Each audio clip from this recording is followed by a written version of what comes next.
ဖခင်ဖြစ်သူကသမီးဖြစ်သူ၏ဆောင်ကိုဆွဲလန့်လိုက်ရာသမီးဖြစ်သူမှာဘာဖြစ်နေတယ်လဲဆိုသည်ကိုသိရန်ထားထိုင်လိုက်သည်ရုတ်တရက်ဆိုသလိုဖခင်ဖြစ်သူကသူမကိုဂရင်ဘော်တို့ပြန်ဆွဲလဲလိုက်သည်လောဘဇောတနေပေါ်မျက်လုံးများဖြင့်ကြည့်နေတော့သည်သူသည်သမီးဖြစ်သူ၏ခန္ဓာကိုယ်ကိုအထက်မှအောက်သို့အသေးချာကြည့်ရှုစစ်ဆေးပြီးနောက်အခန်းထဲမှဖီးမြင့်စွာထွက်ခွာသွားခဲ့သည်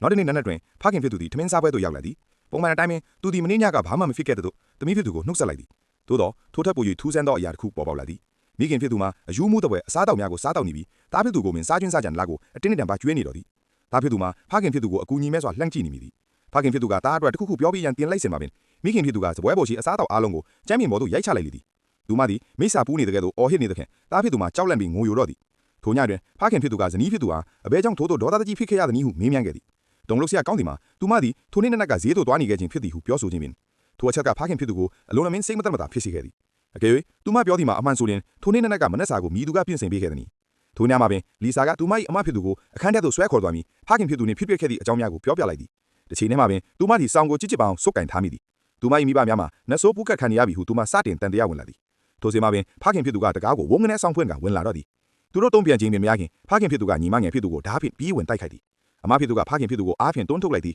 ညီမ၏လက်ကိုဆွဲကတက်နိုင်သည်မလားအမြန်ဆုံးထွက်ပြေးခဲ့ကြသည်သို့တော့ရုတ်တရက်ဆိုသလိုဖခင်ဖြစ်သူကသူတို့ရှိတက်တဲ့တွင်ပေါ်လာပြန်သည်သူကအမဖြစ်သူ၏စပင်းကိုဆွဲပြီးအခန်းကြီးတခြားတစ်ဖက်ကိုကြမ်းတမ်းစွာလွင့်ပစ်လိုက်သည်ထိုခဏမှာပင်ဖခင်ဖြစ်သူ၏အတန်းမှာအောက်ထပ်မှရုတ်တရက်ထွက်ပေါ်လာပါတော့သည်